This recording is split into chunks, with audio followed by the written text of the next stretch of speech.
오늘 우리에게 주실 하나님 말씀은 민수기 8장 14절에서 20절까지 말씀 보겠습니다. 제가 가진 성경은 구약 성경 209페이지입니다. 민수기 8장 14절에서 20절 말씀, 우리 다 찾으셨으면 한 절씩 교독하겠습니다.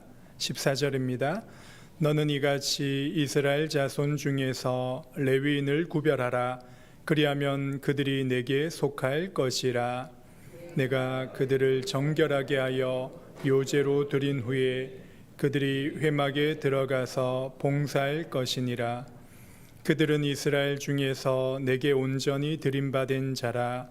이스라엘 자손 중 모든 초태생 곧 모든 처음 태어난 자 대신 내가 그들을 취하였나니, 이스라엘 자손 중에 처음 태어난 것은 사람이든지 짐승이든지 다 내게 속하였음은 내가 애굽 땅에서 모든 처음 태어난 자를 치던 날에 그들을 내게 구별하였음이라. 이러므로 내가 이스라엘 자손 중 모든 처음 태어난 자 대신 레위인을 취하였느니라. 내가 이스라엘 자손 중에서 레위인을 취하여 그들을 아론과 그의 아들들에게 주어 그들로 회막에서 이스라엘 자손을 대신하여 봉사하게 하며 또 이스라엘 자손을 위하여 속죄하게 하였나니, 이는 이스라엘 자손이 성소에 가까이 할 때 그들 중에 재앙이 없게 하려 하였음이니라. 다 같이 읽겠습니다. 모세와 아론과 이스라엘 자손의 온 회중이 여호와께서 레위인에 대하여 모세에게 명령하신 것을 다 따라 레위인에게 행하였으되 곧 이스라엘 자손이 그와 같이 그들에게 행하였더라. 아멘. 이스라엘 백성들이 출애굽을 할 때 하나님께서 10가지 재앙을 내리면서 애굽을 심판하였습니다. 그때 마지막 10번째 재앙인 모든 장자를 치던 날에 어린 양의 피를 바른 이스라엘 백성들의 장자들은 살게 되었습니다. 그것으로 인해 이스라엘 장자를 하나님께 바치라고 말씀하셨습니다. 하나님께 바쳐진 이스라엘 장자들은 이스라엘을 대표해서 성막을 섬기어야 했습니다. 그런데 하나님께서는 레위인을 택하셔서 이스라엘 장자를 대신해서 하나님을 섬기도록 하셨습니다. 특별히 레위인들은 제사장들을 도우면서 성막에서 봉사하며 이스라엘 백성들을 위한 속죄 사역을 담당하였습니다. 성막 주변에는 레위 지파들이 둘러싸여 진을 쳤습니다. 그리고 성막에서 한 1000m 정도 떨어진 거리에 다른 지파들을 동서남북으로 각각 3지파씩 진을 쳐서 질서 있게 위치하도록 하나님이 정하셨습니다. 이것은 거룩한 하나님과 백성 사이에 레위 지파가 완충 역할을 하는 중요한 중보 사역을 잘 보여주는 것입니다. 오늘 본문의 말씀을 통해서 레위인이 하나님을 섬기는 일에 있어 3가지에 대해서 말씀하십니다. 그것이 바로 충성심과 순종과 최선의 것입니다. 우리 함께 오늘 본문 민수기 8장 14절 15절의 말씀, 2절 말씀 같이 읽겠습니다. 시작. 너는 이같이 이스라엘 자손 중에서 레위인을 구별하라. 그리하면 그들이 내게 속할 것이라. 내가 그들을 정결하게 하여 요제로 드린 후에 그들이 회막에 들어가서 봉사할 것이니라. 첫째로 주를 섬길 때 충성심이 필요한 것 같습니다. 충성은 한결같은 진실한 마음을 의미하는 것입니다. 레위인은 장자를 대신하는 사람들이었습니다. 다시 말해 이스라엘 전체를 대표하여 회막을 봉사하는 자로 부름을 받았습니다. 그렇기 때문에 무엇보다도 중요하고 필요한 부분은 이 하나님에 대한 충성스러운 마음일 것입니다. 어떤 감정이 내키는 대로, 기분이 내키는 대로 주를 섬기고 봉사하는 것이 아니라 하나님의 부르심을 받은 그것에 감사하는 마음으로 충성을 다해 섬기는 것입니다. 레위인의 헌신은 여호와의 백성들에게 주어지는 어찌 보면 위대한 선물임을 깨달아야 했습니다. 19절 후반절에 보면 이스라엘 자손이 성소에 가까이 할 때 그들 중에 재앙이 없게 하려 하였음이라고 말씀합니다. 이것은 바로 하나님이 행하시는 속죄 사역을 레위인의 성막 봉사를 통해서 백성들의 죄를 정결하게 하시는 것입니다. 이렇듯 복음 사역은 주의 성도들이 존중히 여기며 최고의 가치를 두어야 될 값진 특권이기도 합니다. 만약에 교회가 하나님이 주신 사역을 잃어버리거나 그것을 남용하게 되면 그 결과는 참혹할 수밖에 없다는 것을 교회 역사를 통해 보여줍니다. 왜냐하면 그것은 주님 자신을 거부하고 부인하는 일이기 때문입니다. 2000년의 교회 역사 속에 유럽을 중심으로 해서 500년부터 1500년, 약 1000년의 기간을 중세교회사라고 합니다. 그 당시로 보면 겉으로 정치, 문화, 사회 모든 분야에 기독교적인 모습이 가득 차 있습니다. 그림을 그리더라도 천지창조에 대한 그림, 그리고 모든 예술 활동이 다 성경을 근거로 해서 만든 작품들이 너무 많잖아요. 황제도 교회에 나가고 모든 사람이 교회를 다니기 때문에 전도할 필요가 없는 그런 세상이었던 것 같습니다. 기독교 국가였고요. 그런데 아이러니하게도 복음이 가장 약했던 시기가 바로 중세교회 역사였습니다. 왜 그렇겠습니까? 보이지 않는 하늘에 속한 복을 구하는 대신에 세상적인 복, 육신의 것만 추구하다 보니까 교회를 다니고 교회 문화는 많이 발전되는 것처럼 보이지만 교회 안에 세상의 것들이 들어오게 되는 것, 그게 교회에 세속하게 된 것이죠. 그리고 가장 중요한 하나님의 말씀, 성경을 읽지 않고 교황의 말을 전적으로 듣고 맹신하다 보니까 형식주의와 미신에 빠지게 되며 교회 안에서 우상 숭배하게 되는 것입니다. 이것이 바로 주님이 주신 교회의 사명, 복음을 잃어버리고 그의 사역의 가치를 놓친 결과가 바로 중세교회, 영적인 암흑기에 빠지게 된 것을 우리에게 보여주는 것입니다. 두 번째로 주를 섬기는 일에 있어서 필요한 것은 확고한 순종이 있어야 합니다. 우리 20절의 말씀을 같이 읽어보도록 하겠습니다. 20절 말씀입니다. 시작. 모세와 아론과 이스라엘 자손의 온 회중이 여호와께서 레위인에 대하여 모세에게 명령하신 것을 다 따라 레위인에게 행하였으되 곧 이스라엘 자손이 그와 같이 그들에게 행하였더라. 어제 본문에서 레위인들은 스스로 깨끗하게 하고 아론은 그들을 요제로 드렸고 여호와 앞에서 그들을 위해 속죄하였습니다. 하나님이 말씀하시면 그들은 자원하여 즐겁게 바로 순종하는 행동으로 나타났습니다. 자신의 어떤 생각과 방법을 대입해서 계산하지 않고 하나님이 주신 말씀을 그대로 믿고 반응하는 순종의 모습으로 나타난 것입니다. 왜냐하면 그들은 속죄, 다시 말해서 하나님께로부터 받은 구원, 그 죄사함의 감사와 감격이 있었기 때문입니다. 그네의 심령 속에서 주님의 말씀에 대한 경외심을 가지며 순종하게 되는 것입니다. 오늘날 우리가 사는 이 현대 시대는 인터넷이 너무나도 잘 발달되어서 쉽게 많은 정보를 얻을 수 있습니다.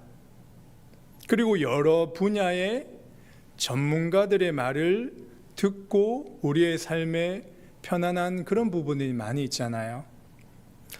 하지만 우리의 신앙생활은 그런 전문가의 도움이나 인터넷 글을 더 신뢰하기보다는 하나님의 말씀, 이 성경을 믿고 그 말씀을 따르는 그 순종함이 필요한 것입니다. 하나님의 말씀이 우리의 이성과 우리의 지식과 경험에 부딪혀올 때 말씀 앞에서 우리 자신을 꺾고 순종하는 것을 배워가는 것이 참된 신앙생활이거든요. 이스라엘의 처음 왕으로 세워진 사람이 사울 왕이었습니다. 그런데 사울 왕이 결정적으로 하나님께 버림받게 된 사건이 있었습니다. 사무엘상 15장에 보면 하나님께서 사울 왕에게 하나님의 일을 대적한 아말렉을 심판하기 위해서 거룩한 전쟁을 지시하셨습니다. 그때 사울 왕은 백성들을 소집하고 전쟁에 나가서 승리하게 되었습니다. 그런데 하나님이 아말렉의 모든 것을 진멸하라고 분명히 말씀하셨는데 사울 왕은 진멸을 하되 자신을 위해 좋은 짐승을 딱 살려둔 거예요. 하나님의 말씀에 순종하는 것처럼 보였지만 온전한 순종을 보이지 못했던 것입니다. 사울 왕은 자신의 생각에 좋은 짐승들은 그냥 죽이기 아깝기 때문에 그것을 가지고 하나님께 제사를 지내면 좋을 것 같다라는 자기의 생각에 빠져 하나님의 말씀에 불순종한 것입니다. 그때 사무엘 선지자가 이러한 말씀을 했습니다. 우리 함께 이 성경 말씀을 한번 찾아보겠습니다. 구약 성경 433페이지 사무엘상 15장 22절 23절 말씀입니다. 433페이지 사무엘상 15장 22절 23절 말씀. 다 찾으셨으면 두 절 말씀 우리 같이 읽어보도록 하겠습니다. 시작. 사무엘이 이르되 여호와께서 번제와 다른 제사를 그의 목소리를 청종하는 것을 좋아하심같이 좋아하시겠나이까. 순종이 제사보다 낫고 듣는 것이 순양의 기름보다 나으니 이는 거역하는 것은 점치는 죄와 같고 완고한 것은 사신 우상에 절하는 죄와 같음이라. 왕이 여호와의 말씀을 버렸으므로 여호와께서도 왕을 버려 왕이 되지 못하게 하셨나이다 하니. 이 말씀은 단순히 제사의 형식이 필요 없다는 말이 아닙니다. 제사의 형식이 필요하고 중요하지만 그 제사를 지내는 마음의 온전한 믿음, 그 순종함이 없이는 하나님이 그 제사를 기뻐 받지 않는다는 것입니다. 온전한 순종의 마음이 없는 제사의 형식만 남게 되면 결국 그 제사는 또한 하나의 의식이 되고 이후에는 우상 숭배에 빠지게 되는 것입니다. 왜 이스라엘 역사 속에 우상 숭배가 반복됩니까? 성막을 통해서 분명히 제사도 지내고 절기도 지키고 하나님의 모든 말씀을 지키는 것처럼 보이지만 결국 그들의 삶의 현장에 들어가서 자기의 생각과 마음대로 살아가는 그 자기 안의 우상을 버리지 못하는 것입니다. 우리가 예수님을 사랑한다고 고백하는 것이 참 중요합니다. 그러나 그 고백이 참되기 위해서는 순종으로 나타나야 되는 것입니다. 예수님께서 요한복음 14장 15절에 이러한 말씀을 하셨습니다. 너희가 나를 사랑하면 나의 계명을 지키게 될 것이라고 말씀하셨습니다. 순종은 우리의 힘과 노력으로 할 수 없기 때문에, 노력으로만 할 수 없기 때문에 날마다 하나님의 도우심과 은혜를 구하며 살아가야 되는 것입니다. 마지막 세 번째로 주를 섬기는 일에 있어서 우리는 최선의 것을 주께 바쳐야 합니다. 오늘 읽지 않았지만 우리 함께 민수기 8장 24절 25절의 말씀을 읽어보도록 하겠습니다. 24절입니다. 시작. 레위인은 이같이 할지니 곧 25세 이상으로는 회막에 들어가서 복무하고 봉사할 것이요 50세부터는 그 일을 쉬어 봉사하지 아니할 것이나. 이 말씀은 여호와의 사역에 우리의 인생의 황금기를 바쳐야 한다는 것입니다. 간혹 젊은 사람들 중에 지금은 바빠서 교회에 출석하지 못하지만 은퇴하면 꼭 교회를 열심히 다니고 섬기겠다라고 말을 하는 것을 듣게 됩니다. 주의 일은 여유가 생기고 시간이 날 때 서비스로 하는 것이 아닙니다. 지금 주의 부르심을 따라 섬기는 것입니다. 물론 우리가 은퇴해서 교회를 섬기고 봉사하는 것은 참 귀하고 아름다운 것입니다. 그러나 하나님이 우리에게 주신 그 재능과 힘으로 주를 섬길 수 있을 때 더 많이 주의 몸된 교회를 사랑하고 섬기기를 원합니다. 그리고 그 섬김을 통해서 우리는 점점 주님을 닮아가는 성화의 과정을 갈 수 있는 것입니다. 간혹 나와 의견이 다르고 생각이 다르고 살아온 배경이 다르지만 주님 안에서 말씀으로 하나 되어 가는 것을 교회 공동체를 통해서 배워가는 것입니다. 그때 점점 우리의 모난 성격과 부족한 인격을 돌아보게 되고 그리스도의 성품을 깊이 닮아가게 되는 것입니다. 말씀을 맺겠습니다. 우리가 주를 섬길 수 있는 힘의 근원은 어디에서 나오겠습니까? 하나님의 유일하신 독생자 예수님께서 이 땅에 성육신하셔서 그의 생애 속에 하나님을 섬기는 것이 무엇인지를 우리에게 보여주셨습니다. 예수님은 우리의 영적인 장자가 되시고 또한 우리의 대표가 되어 주셨습니다. 예수님이 하나님 아버지에 대한 절대적인 충성심과 그의 모든 말씀을 온전히 순종하심으로 하나님의 놀라운 구원의 일을 성취하셨습니다. 그리고 3년의 공생의 기간 동안 주를 위해 최선을 다하는 삶을 사시면서 죄인들을 구원하시는 놀라운 일들을 행하셨습니다. 우리가 예수님의 생애를 묵상할 때마다 우리의 게으름을 회개하며 주님을 닮아가도록 기도해야 할 것입니다. 예수님의 삶은 사람의 관심과 주목을 받으려 하지 않았습니다. 요한복음 2장 마지막 부분에 보면 예수님의 많은 표적을 해가시고 난 뒤에 사람들이 많이 자신을 주목하는 것을 보면서 그런 말씀을 하셨지 않습니까? 그들을 의탁하지 않고 그들의 마음에 무엇인지를 아시고 그들을 기다리시는 것입니다. 오직 아버지 하나님의 말씀에 주목하시고 집중하시면서 예수님은 온전한 순종하는 삶을 우리에게 보여주신 것입니다. 그것이 바로 예수님의 기쁨이고 참된 행복이었습니다.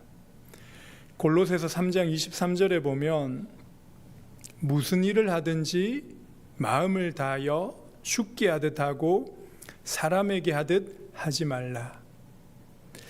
오늘 하루 복음으로 우리를 부르시고 구원하셔서 주님을 섬길 수 있는 귀한 특권을 우리에게 주셨습니다.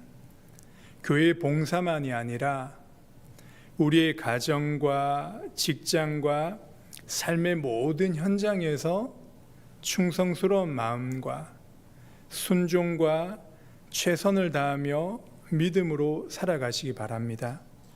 왜냐하면 우리의 삶은 우리 자신의 것이 아니라 그리스도께서 피로 값주고 사신 주님의 것이기 때문입니다. 주님이 이 땅에 사셨다면 사셨을 그 삶을 성도들의 삶을 통해서 나타내기를 원하시는 것입니다. 그러한 명예로운 삶, 주의 은혜로 사는 복된 하루 되시기를 주님의 이름으로 간절히 기도합니다. 기도하겠습니다. 하나님 아버지, 은혜로 우리를 구원하시고 주를 섬길 수 있는 귀한 복을 주심을 감사드립니다. 자격과 실력이 있어서 부르신 것이 아니라 모든 것이 주의 은혜로 사는 존재임을 항상 잊지 않게 하옵소서. 우리에게 주어진 삶의 모든 영역 속에 신실함으로 주의 말씀에 순종하여 최선을 다하며 믿음으로 살아가게 하옵소서. 지치고 피곤할 때마다 우리 예수님의 생애를 묵상하며 주님이 주시는 위로와 힘을 얻으며 주를 더욱 의지하며 살아가게 하옵소서. 육신의 질병 가운데 있는 성도들을 위로하여 주시고 주의 은혜와 평강이 임하게 하옵소서. 끝까지 주의 손을 붙잡고 주의 선하심을 기억하며 살아가게 인도하여 주옵소서. 오늘 하루도 주의 얼굴빛을 비추어 주셔서 은혜로 살아가는 복된 삶이 되게 인도하여 주옵소서. 감사드리며 예수님의 이름으로 기도합니다. 아멘. 기도하시다가 돌아가시기 바랍니다.